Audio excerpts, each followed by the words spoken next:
All right. Hello, everyone. Thank you so much for joining us today. I am Kirsten Erickson. I am a member of the CORE uh, Continuing Education Committee, and I will be your host for today's webinar. Uh, Today is Creative Commons and Copyright Working Together. Our presenter is Jenryn Wexler, the Director of Learning and Training at Creative Commons. I'm going to share a very short, yep, right here, very short presentation with you, and then we'll get started with the webinar.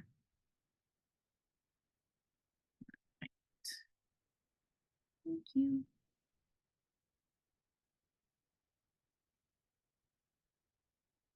Okay, there we are. All attendees are in listen-only mode. Just to mute background noise. You can utilize the Zoom chat function to comment or communicate with other attendees, and also to ask questions of the presenter. We will have the Q&A box open, and I will be checking either one, so feel free to put your questions wherever it's convenient. If you need technical support, send a message directly to me. We'll have time for questions after the presentation, and I will read out any that are added to the chat or the Q&A box. This webinar is being recorded, and you will receive an email with links to the recording and presentation slides shortly after the presentation concludes. CORE is committed to providing a harassment-free environment for everyone, regardless of gender, sexual orientation, gender identity, gender expression, disability, physical appearance, ethnicity, religion, or other group identity. To that end, all webinar participants, including speakers and attendees, must comply with the CORE Statement of Conduct. I will drop a link into the chat in just a moment. Please contact me through private chat or email jreese, JREESE, at ala.org if you experience or witness any violations of the code. Oh, I'm sorry, I forgot to change this last slide. Our presenter is Jenryn Wexler. I'm going to stop sharing.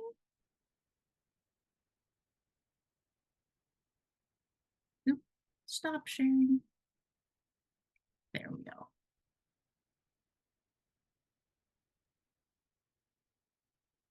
All right. All right, Jenryn, it's all you.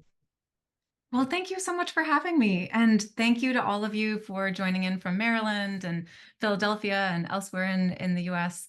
I really appreciate the chance to get to chat with a new set of audience members for Creative Commons. So this is really exciting for me. And also, yeah, just a little forewarning, I've got a bit of a cold. So if you see me coughing or anything, I will try to mute that, but please excuse me in advance. Okay, so today I'm really delighted to talk to you a little bit more about Creative Commons and how it's situated within copyright, how Creative Commons licenses work together with copyright. We are going to run through this webinar in about an hour. This is the first in a 4-part webinar series, so I'm really delighted to tee up some of the other webinars that we're going to be hosting that give a deep dive into CC licensing, how to reuse CC licenses and make the case for openly licensing work at your own institutions, and then a kind of broader look at the future of open licensing and Creative Commons in our 4th chat. So very excited to be here. I actually wanted to get a better sense of who we have in the audience. So I was hoping what we could do is just, if you're willing, share in the chat space your association, can be any association, and something that might surprise others to learn about you. So those 2 things, as well as one thing that would make this session a success for you. So I'm going to give us a minute to just type into the chat those 3 things. I'll type the chat prompts, and then I'd love for us to just see who we are here. Thanks.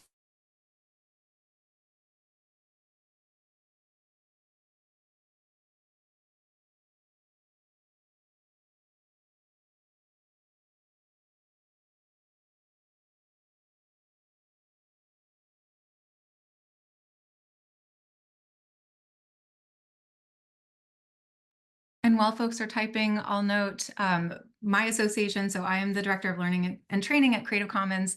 I've been working at Creative Commons for almost 6 years now, which is always surprising to me to know how time's flown by. I love my job. I came to Creative Commons from some initial project work with Creative Commons when I was at the U.S. Department of State, focusing on open educational resources and diplomacy. So yeah, I feel incredibly lucky to get to work with librarians and educators and folks in the cultural heritage space around the world, and just love getting to interact in webinars like these. So I'm really delighted to be here. One thing that might surprise others to learn about me, I tried being a bike courier in Boston for one very short amount of time before almost getting run over by a bus. Quickly quit that job, thank goodness. But yeah, I also have a terrible sense of direction, so it did not bode well for me pre, GPS in Boston. Okay, I'm going to turn to the chat and see what folks are typing. It looks like Bethy's from the University of Oklahoma, trying to build a zine workshop. Oh, how cool! That's great. Melissa is from the National Agricultural Library, a jump rope enthusiast. That is so elusive to me. I'm in awe of anyone who can actually jump rope without tripping, because that's really hard. I've been trying it recently and have a lot of fails. Hope for licensing info. Great. We'll have more of that in the next session, but I will certainly cover just kind of a bare bones overview in this chat, and then we can chat through it more if you can attend the next session. Carrie is from Frick Art Reference Library in New York City. Awesome. Welcome. Michelle. Oh, hey, Michelle. Great to see you here. She's the Electronic Management Resources Librarian at Cal Poly Pomona. Sorry for butchering that. And she's creating a LibGuide regarding streaming videos. Fantastic. Devon Armstrong, I feel like your name is familiar as well. So really excited to see some names that I recognize and others I think I might recognize. An academic library director. It would surprise folks to know that you were in a metal band at a young age. Awesome. Success for you would be simply to gain a better understanding of how Creative Commons is used in libraries outside of formal scholarly communications. Awesome. Okay, surprise. You have 2 cats with 5 cat trees. Oh, I'm curious what a cat tree is. And you want to have a farm and foster one day. I love that.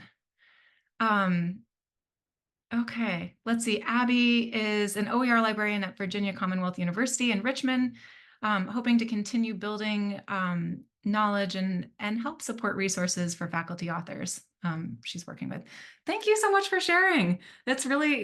It's so nice to hear where folks are coming from, and to know that we're all in some network or community, whether we realize it or not, and all have like very interesting kind of surprise facts about ourselves. So thank you for bearing with me on that. Okay, now let me see if I can share my slides. One second. And here we are. Hopefully folks are seeing a somewhat subdued first slide. I kind of jumped through my first one, so sorry to jump in a rather tame slide.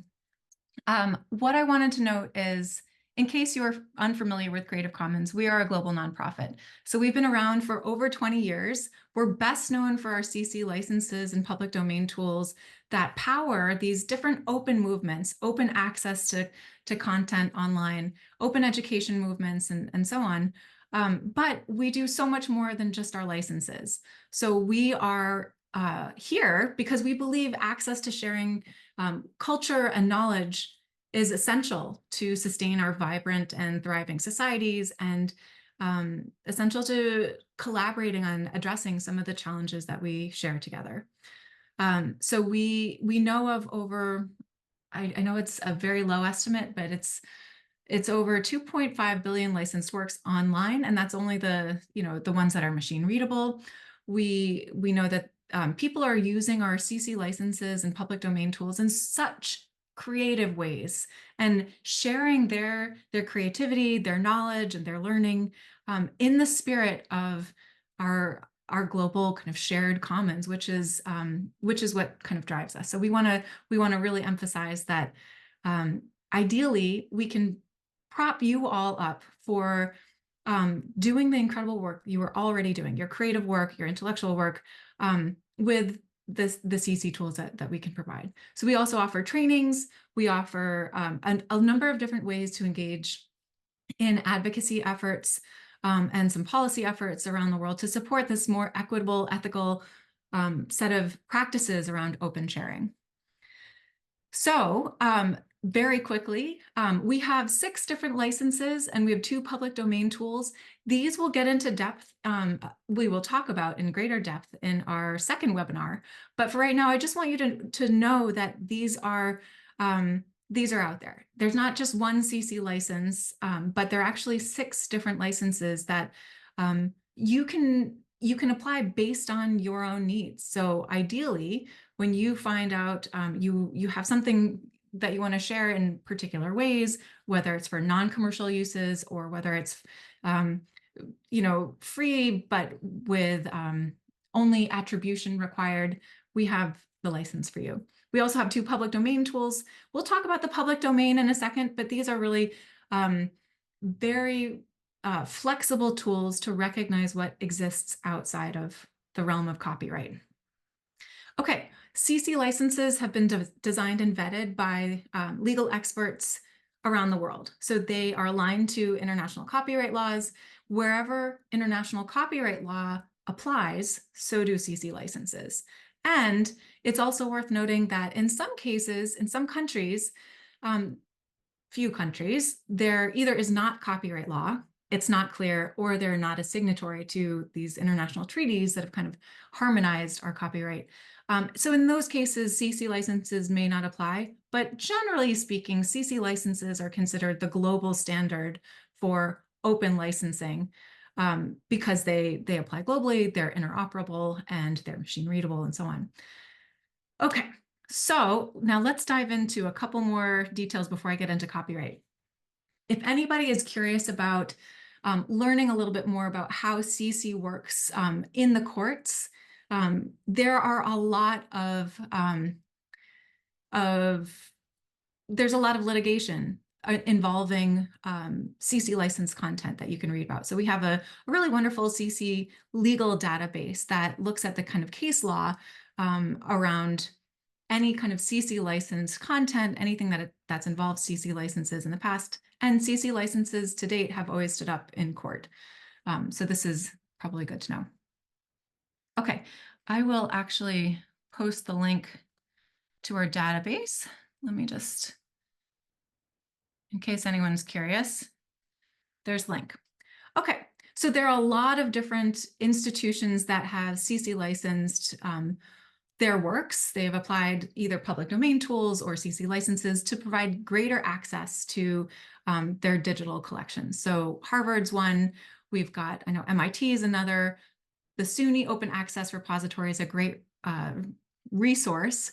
We also have a number of different cultural heritage institutions, such as the Met, or Metropolitan Museum of Art, that CC licensed all of their digital collections, I believe.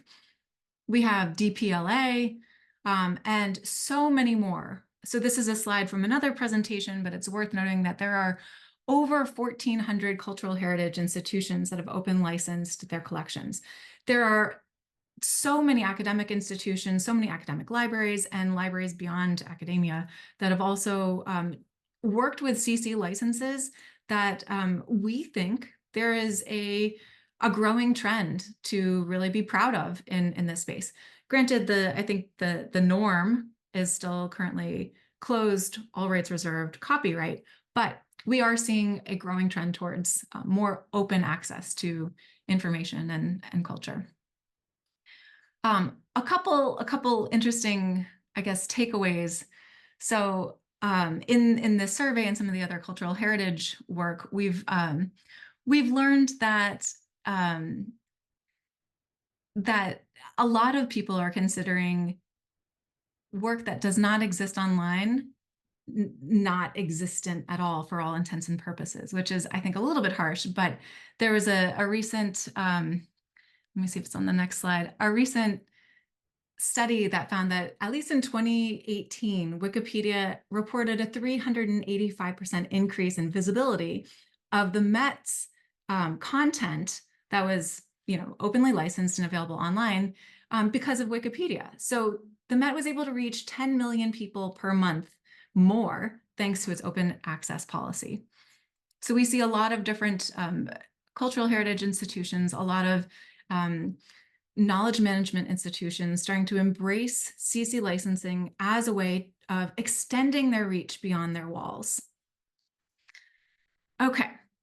There's also just a tremendous benefit to society for making cultural and knowledge content more available for creative innovation, for adaptation and for translation and reuse and so on. It's been a catalyst for creativity and the creation of new knowledge, which we really support. All right, so to engage in some of the considerations around adaptation and reuse of this cultural and intellectual content, we engage with a global community of open advocates and cultural heritage specialists, of educators, of librarians, and copyright lawyers and more to understand some of the nuances across national borders and to recognize that there is no one CC license that applies everywhere to every need. That's why we have 6 different licenses and 2 public domain tools. There's no one context that is going to apply globally. So we try to recognize that while we have this global mission, we recognize that there are local nuances. Similarly, we recognize that there are other considerations to account for that exist outside of copyright. So while CC licenses focus in copyright, and we'll talk about how, there are other considerations that exist outside of CC licenses, such as privacy rights, authors' rights, other intellectual property rights, such as database rights, for example, different cultural heritage laws or indigenous customary laws and protocols and so on and more. So while CC licenses work within the realm of copyright, they are not necessarily at odds with some of these protocols that are outside of copyright. In fact, we are going to be leading a workshop hopefully in May in partnership with an organization called Local Context to show how these traditional knowledge labels for cultural heritage and for Indigenous rights, some of them can be used in concert with CC licenses, some CC licenses, to better convey the purpose and meaning and rights and restrictions around works to downstream users. Okay, let me see if there's anything else I want to express here. Okay, so let me dive into copyright, because before understanding Creative Commons licenses, we need a basis in copyright, right? So I mentioned that CC licenses work within the realm of copyright, but what is the realm of copyright? What does it mean? You probably are all aware of this, but copyright is a form of intellectual property law. So there's trademark law, there's copyright law, there's patent law. Those are the 3 main kind of pillars of IP or intellectual property law. Copyright is the brand or the pillar of IP that focuses on empowering creators to have kind of like a short-term monopoly over their works. So it's meant to incentivize creators of original creative works to make their creations through giving them a kind of like a financial incentive, ideally. Copyright, though, was created during the era of the printing press. It was meant to incentivize this arduous, time-intensive, expensive process of physically copying books to print. So at the time, it was meant to kind of incentivize publishing and so on, but really copyright has changed over the years. It's, I think, been the one area of law that's changed the most given all of the really wonderful advances that we've had since the era of the Gutenberg printing press. So I will note that it has not changed enough to keep up with all of the flexibilities and the freedoms that we have online today. And that is where CC licenses kind of come in to help provide more flexible opportunities for copyright owners and creators. Okay, back to copyright. So copyright, sorry, copyright grants a set of exclusive rights to copyright owners, which means that no one else can copy, distribute, perform, adapt, or otherwise use a work without the permission of the copyright holder. So as soon as someone creates an original work of creative expression, they technically have copyright wherever wherever there is in all of the countries that have signed on to a major treaty called the Berne Convention. So the vast majority of the world recognize that copyright is automatic as soon as that original work of creative expression is kind of issued forth. In the US, that has to be fixed in tangible form. So you need, a drawing written down on a piece of paper, or you need a PowerPoint actually in Google Slides or whatever your medium is. You need a mosaic in different, I guess, tile pieces. So in those ways, they're fixed. In other countries, not the US, you don't even need fixation in order to have automatic copyright protection, which is pretty amazing. So copyright's automatic. Copyright does not apply to facts or ideas or other things that aren't deemed original enough for this kind of creative expression. So if you think of, say, a grocery list, that's a list of, of items that would not be original enough to warrant copyright protection unless you incorporated the grocery list into some, I don't know, some kind of painting or something else that had a level of originality that that was unique and creative. So you think of all of the different things that we are constantly surrounded with on a day-to-day basis, and you realize we are just swimming in copyrighted content. Everything that we interact with is likely governed by some form of IP and likely governed by copyright. You think of particular poster boards or billboards that you pass on the highway, or music that you hear, movies, obviously. So much of our world is creative. It's an expression of creativity. Much of it's an expression of original creativity, and therefore under copyright. Okay, so copyright lasts a very long time. In most countries, the length of copyright protection is at a minimum the length of the author or that original creator of a creative work, not just writing, plus an additional 50 years after their death.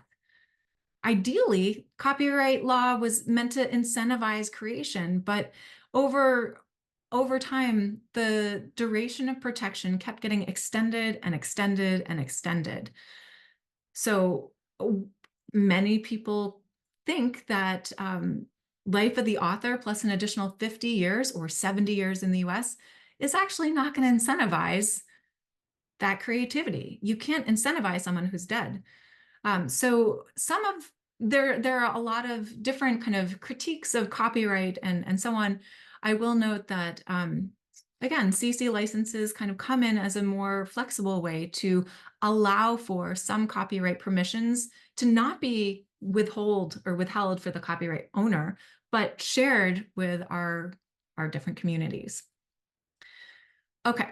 I will also note copyright protection can vary based on the type of work, whether the work is co-authored or, whether there's like joint copyright ownership over the work, whether the work is orphaned.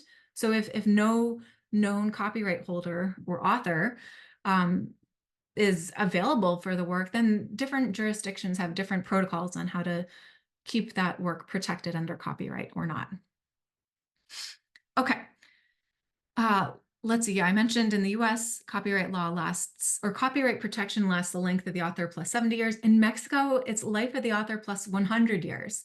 In other countries, it's life of the author plus 50 years. Regardless, it's a very, very long time. So we emphasize the duration of copyright, what copyright protects, and so on, because it's really important to understand who controls the exclusive rights to a piece of work in order to understand who has the authority to grant permissions to others to reuse those works. So for CC licensing kind of unbundles those permissions that are reserved entirely for the copyright holder and grants them to downstream users in a way that the copyright holder chooses. CC licenses can be really wonderful ways to allow more flexibility and also convey to communities this kind of spirit of sharing not in opposition, but as an alternative to the traditional mode of monopolies, essentially. Okay.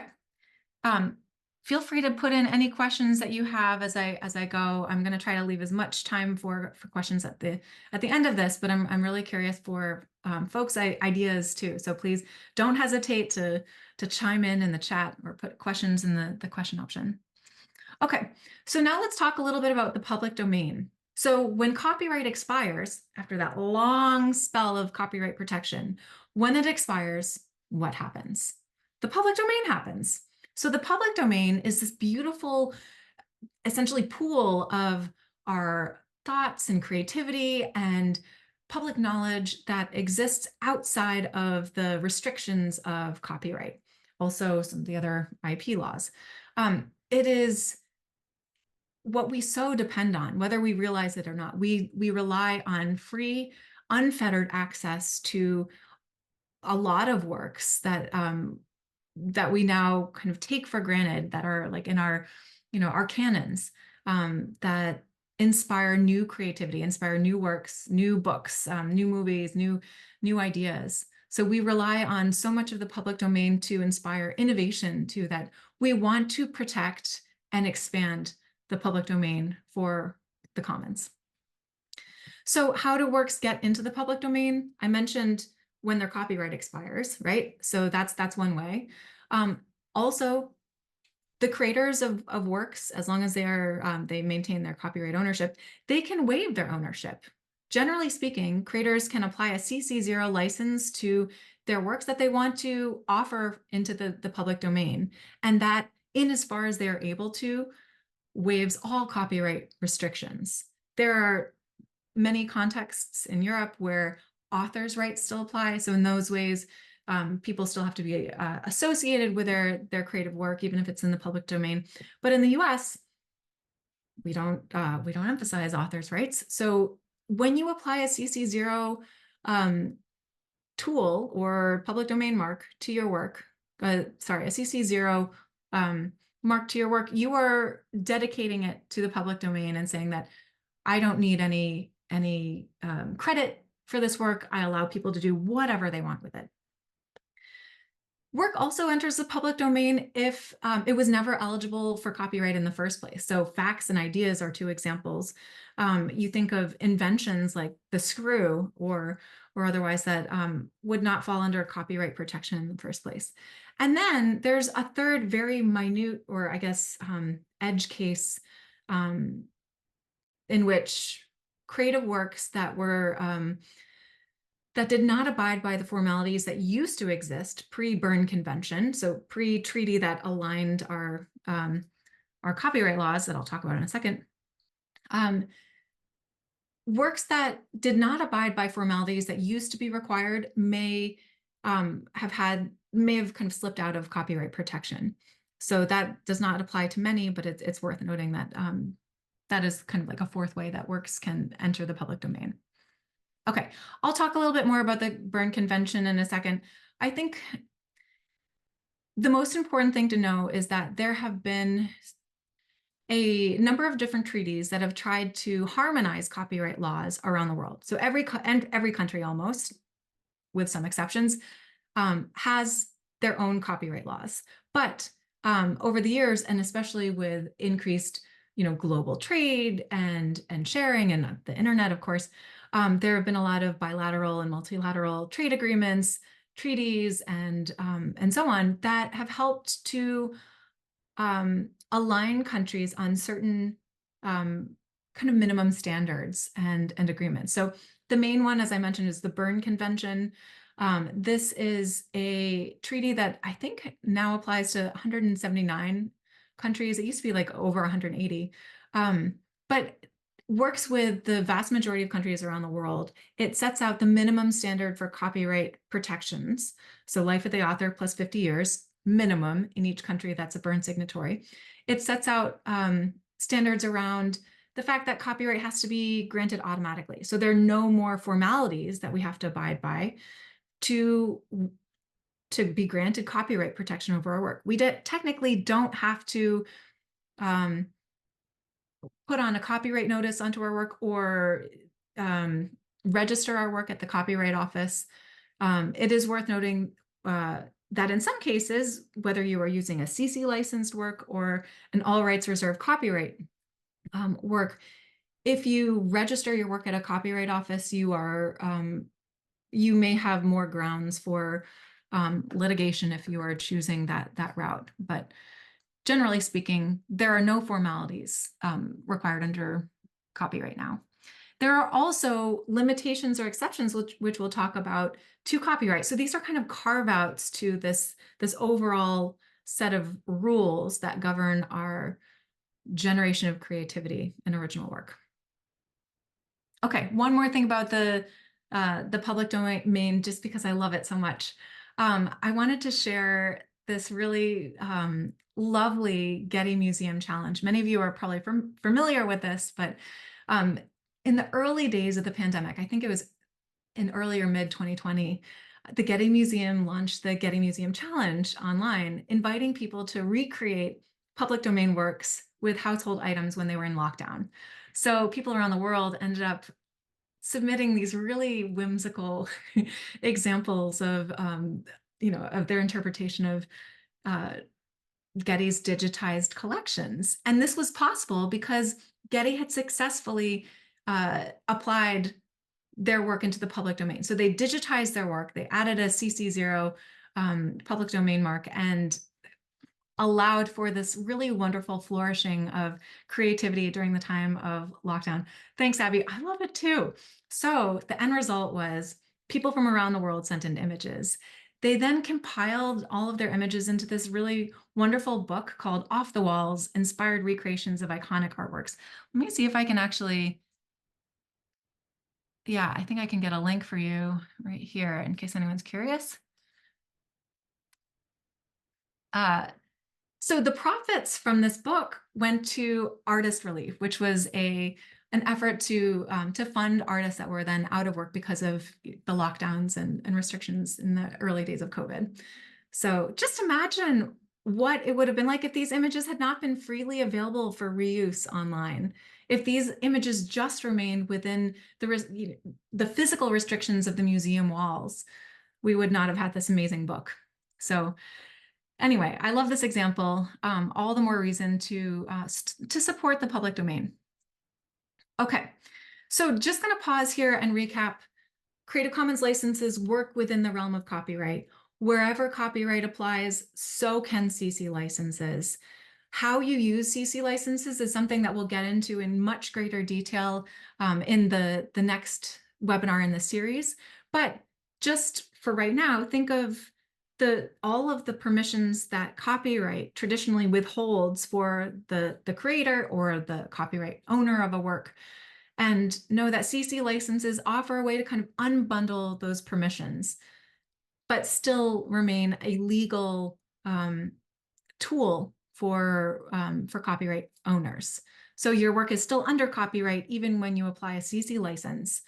You are just granting, basically having a caveat in your contract, allowing for greater reuse.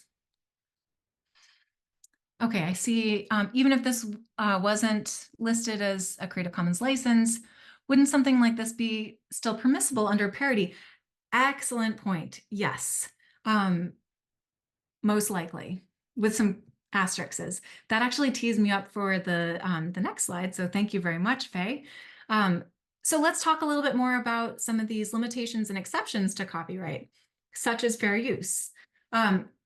So what Faye was getting at was there are certain cases of reuse of copyrighted content that don't infringe copyright, right? So we know that for the sake of news broadcast or parody, for example, we can use some copyrighted content for education and so on. It's a little bit more complex than just saying, okay, everything is free game as long as we can lightly justify it under education, for example.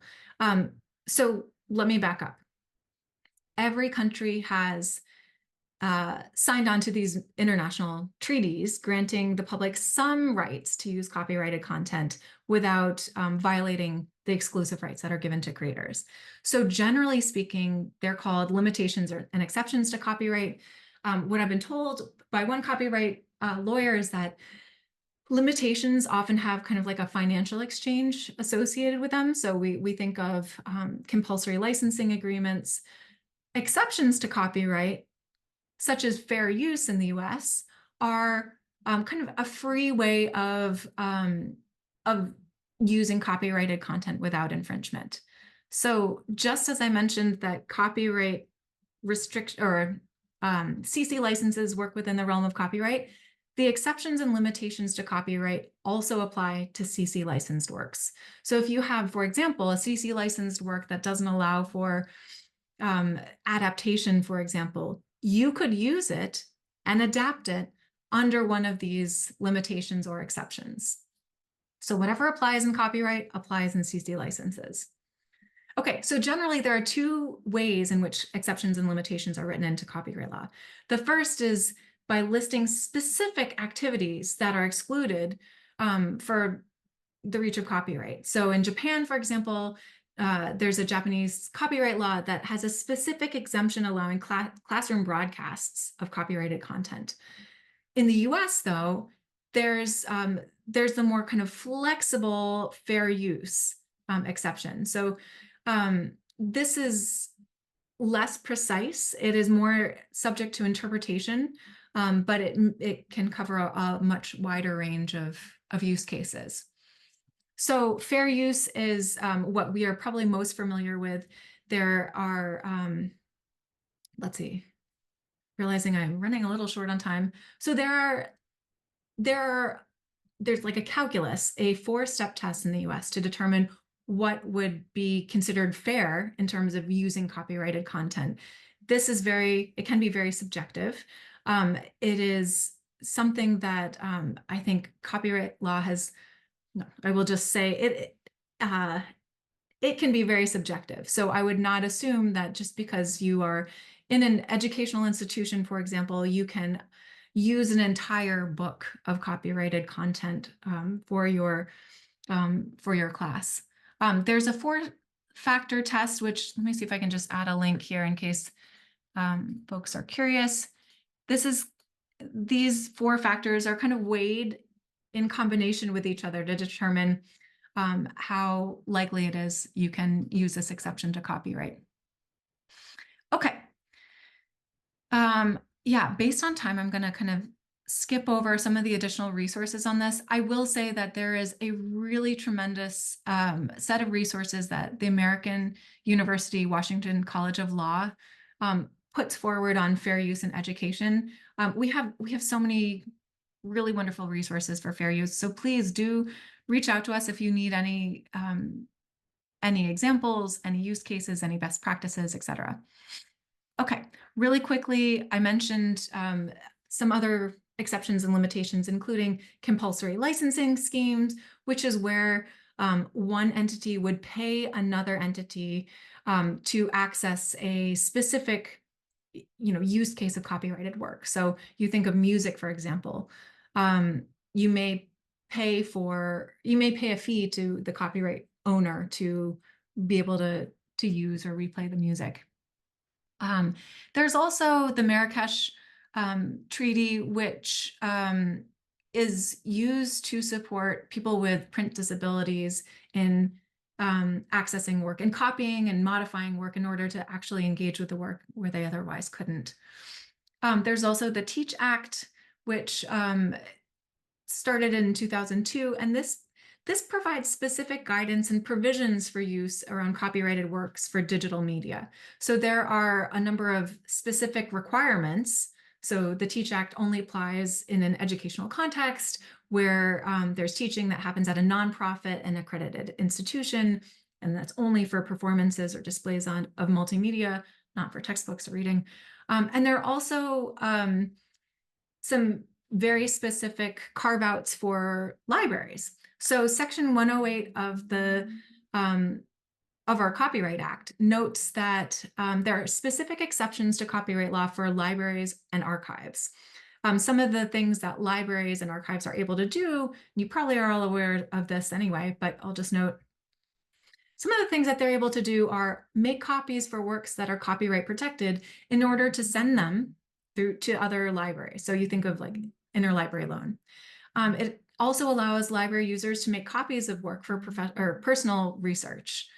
Librarians and archivists are also allowed to make copies that are deteriorating or in obsolete formats and could otherwise be lost. So I think of these examples and I think of the Internet Archive and what an incredible treasure trove it is of information that is subject to being lost. So their Wayback Machine is like one of many examples of projects that they have to ensure content is not lost forever, and digitized content is available and accessible to the public. So really wonderful resource. Okay.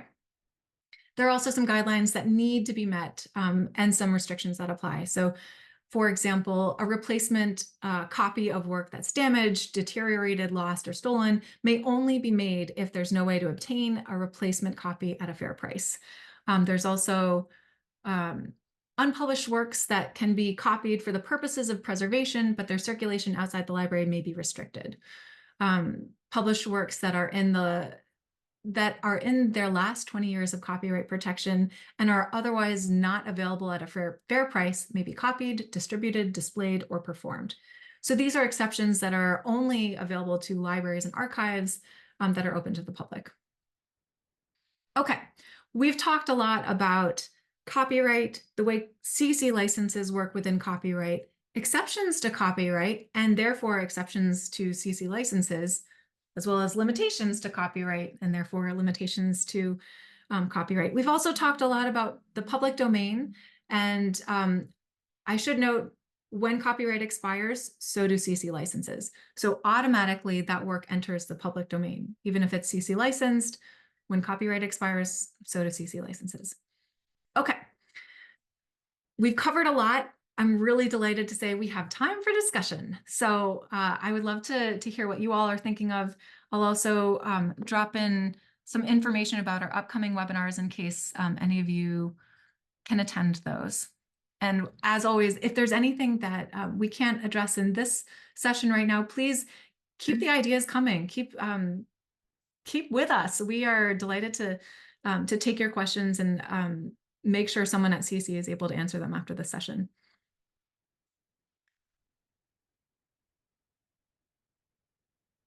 I see Michelle notes, so in our compact shelving, we have rows of these that are hard to get to and hard to discover, and we have been wanting to digitize them. What are the questions or permissions we should be thinking about in digitizing and making accessible these theses from previous students to current students with respect to copyright? Oh my gosh, I'm so glad you asked that. Okay, so we have, let's see, a lot of questions that come up around accessing previous students' works.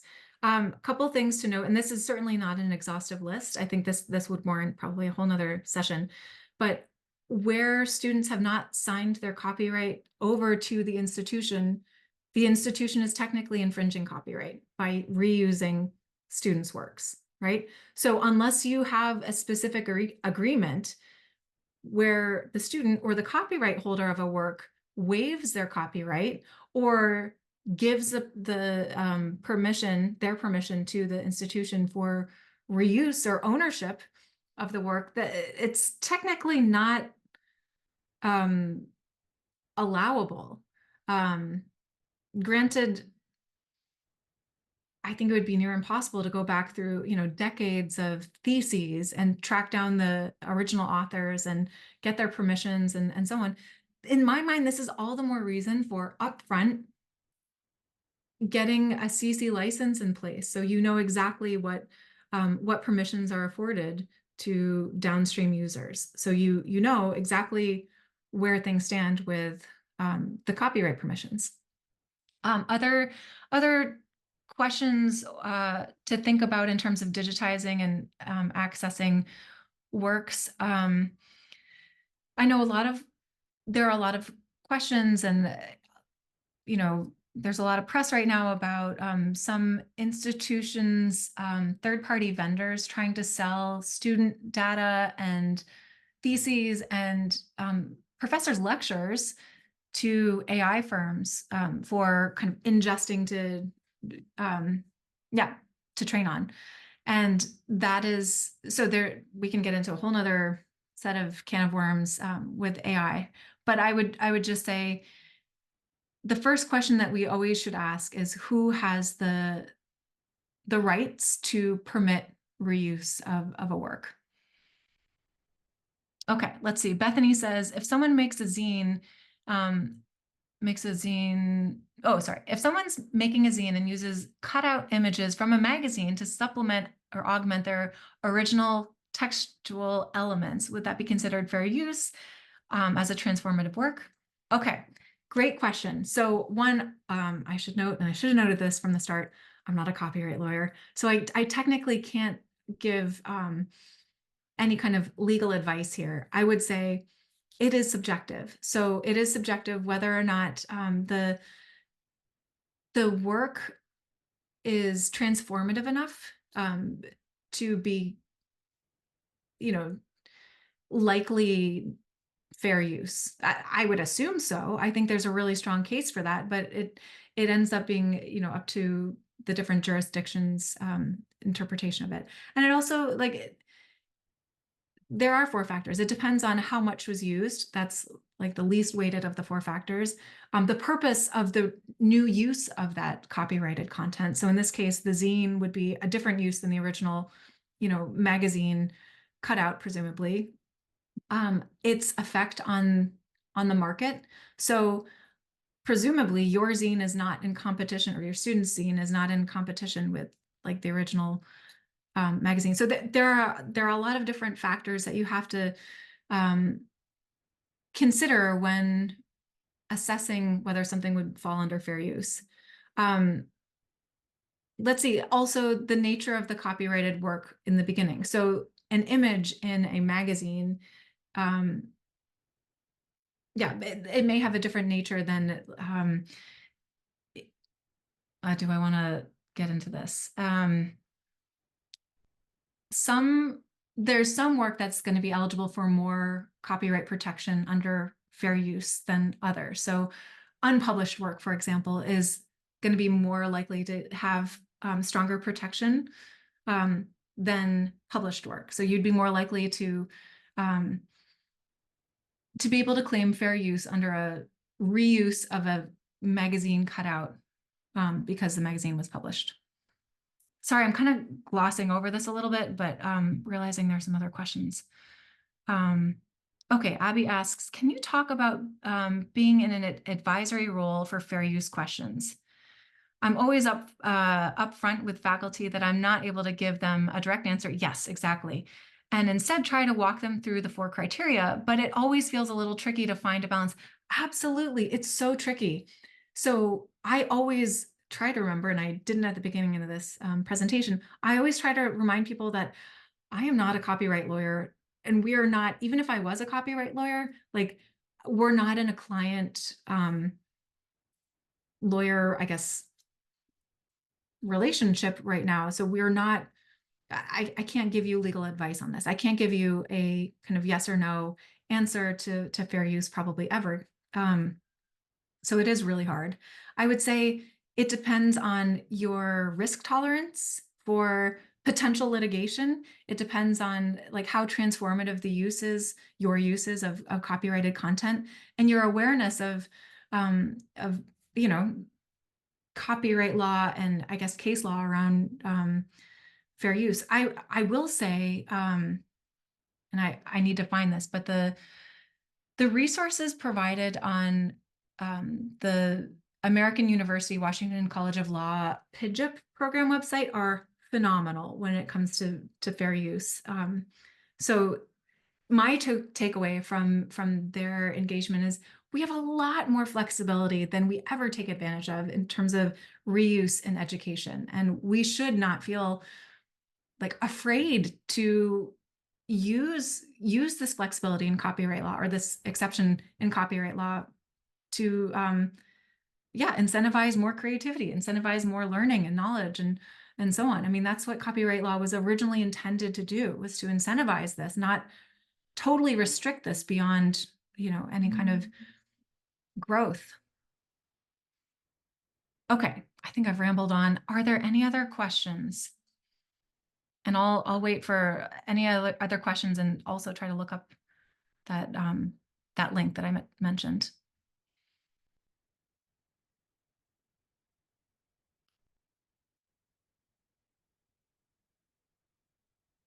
Thank you. Let me just see if I can look this up.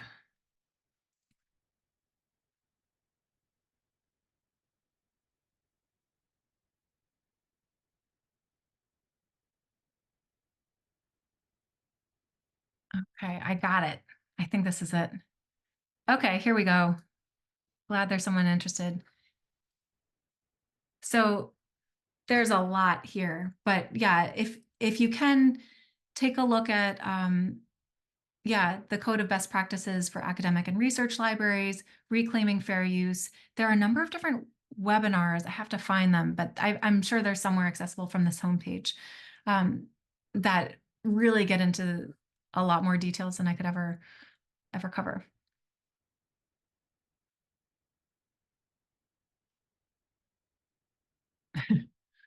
Yeah, my pleasure. I am in awe of it. So it's not mine, but I've really enjoyed it too.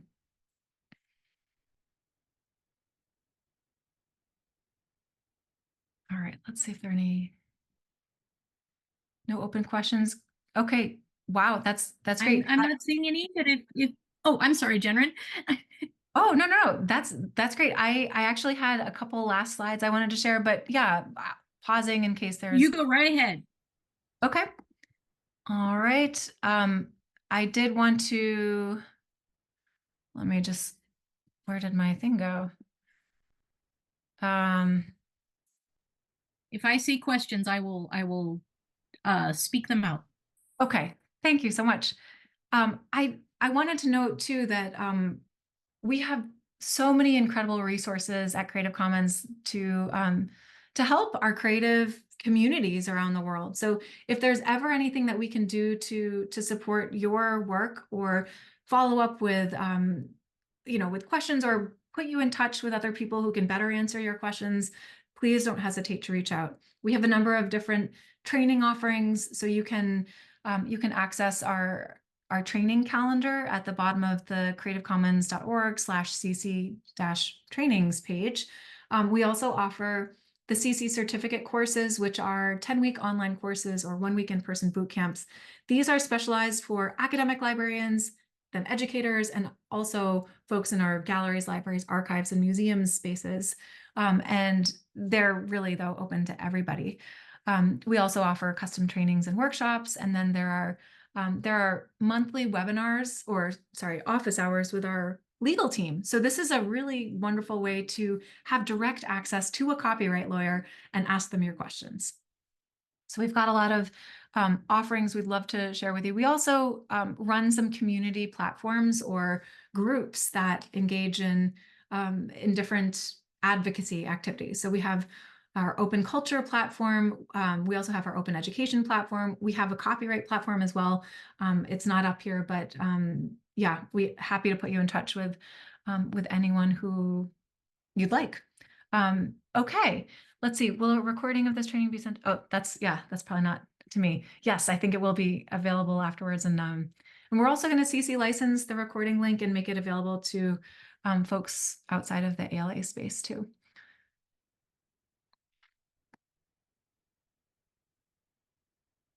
Thank you so much, Michelle. Yay, fantastic. Yeah, we'll share the PowerPoints links, I think, and I'm sure the recording link will be available afterwards. Absolutely correct. We will send out the slide deck and a link to the recording. All right. Are there any other questions that?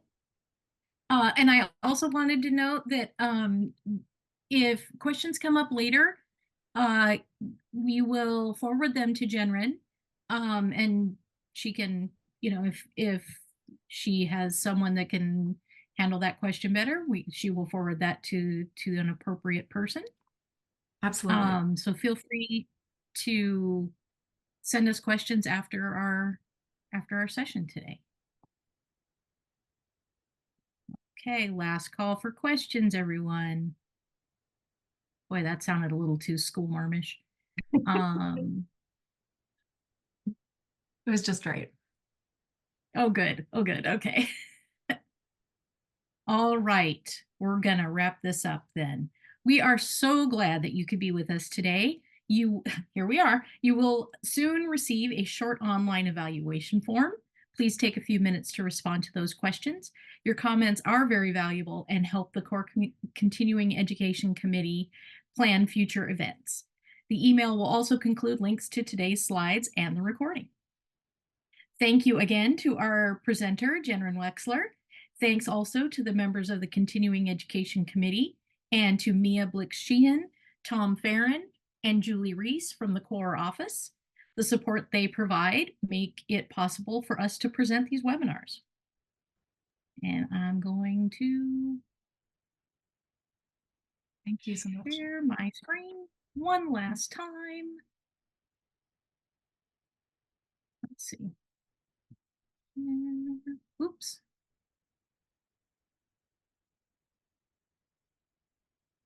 I have so many things. Well, at any rate, ALA Core is seeking new members. If you are interested, please go to ala.org/core for more information on membership. And we do have other continuing education events coming up. Please go to that CORE website again to find more information on upcoming webinars, including the upcoming 3 more parts of this particular series on Creative Commons and copyright. The part 2 of this series is next Tuesday, same time, same place. And thank you all very much for joining us today. Thank you, Jenren. Thank you, Mia, for backing us up at the CORE office. And I hope everyone has a wonderful day.